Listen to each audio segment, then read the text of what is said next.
There's breaking news we're following right now. We've been watching the Republican-led Federal Communications Commission, where the commissioners just voted on the future of how the Internet is going to be regulated. A panel voted along party lines to repeal what's called net neutrality. The Obama-era regulations were designed to keep the Internet open and fair. Republicans, though, argue the rules stifle innovation. Once again, the FCC voting along party lines 3-2 to repeal net neutrality. Very significant development. Our senior tech correspondent, Lori Siegel, explains how all of this will affect you. What is net neutrality? It has nothing to do with a volleyball or a tennis court. The net refers to the Internet, something that's become as necessary as water and power for most of us. The neutrality part is about keeping the net the way it is today. It's a set of rules that went into effect in 2015 to prevent speed traps on the information superhighway. In other words, speeding up access to some sites and slowing down access to others. Or blocking certain sites entirely. So, are these rules a bad thing? It depends on who you ask. The companies that deliver your internet like Comcast, Verizon, and AT&T have spent millions in lobbying money to get rid of net neutrality, arguing that having the government micromanage their business is not good for them or their consumers. On the other side are internet giants like Facebook and Google, streaming services like Netflix, and former President Obama. They all argue the internet is a public good and should be regulated like one. They also say that companies that own the pipelines could play favorites. For example, a content provider like Netflix is in direct competition with Comcast, which owns NBC Universal and controls access to the internet for over 20 million customers.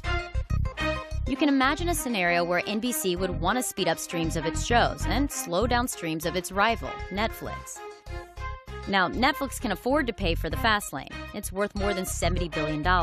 But the next Netflix, some awesome startup, can't. All right, Lori's joining us right now. Lori, a very significant development now. First of all, will this vote be challenged?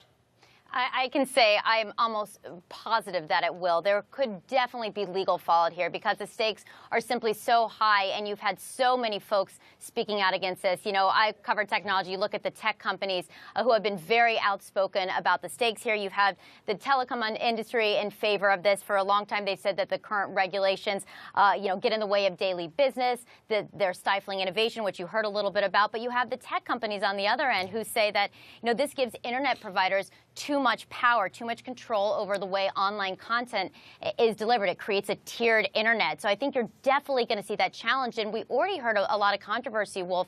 Ahead of this vote, the FCC actually went out on their website and asked for public opinion. They wanted the public to weigh in, and an investigation showed that you had 20 million comments, and millions of those comments were bots, and they were fake. So you had Democratic lawmakers calling for them to delay the vote. They didn't delay that vote. So I think this is the beginning of a longer process, but the stakes are very high. These regulations were put into place in 2015 under the Obama administration to ensure a fair and open internet. So it depends on whose side you're on and who you're asking, but you can certainly bet that this will just be kind of the beginning of what we're hearing about this, because today's a big day for all of us as internet consumers. Well, assuming let's forget about whether or not it's going to be challenged. When will this decision, this vote, this 3-2 vote by the FCC, when does it go into effect, eliminating what's called the net neutrality?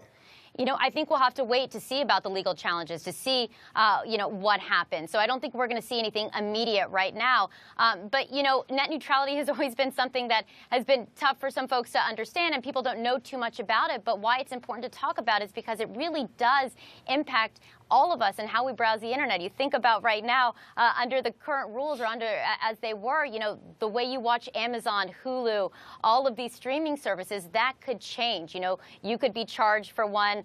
It would allow companies to essentially charge us more money to make our streaming video faster. And it could, in a sense, as many of the tech companies, create a tiered internet. So I do think, this is a big moment today, but we're going to hear a lot more in the coming weeks. Probably, we've already seen protests. I can imagine we'll hear more protests. It won't be long until we start beginning to hear again from the big tech companies, Facebook, Google. I'm sure they'll all be weighing in very shortly after today's vote, Wolf. Yeah, we'll be getting a lot of reaction, and we'll, of course, have all of that. And we'll see how this impacts the average person out there. Lori, thank you so much, Lori Siegel.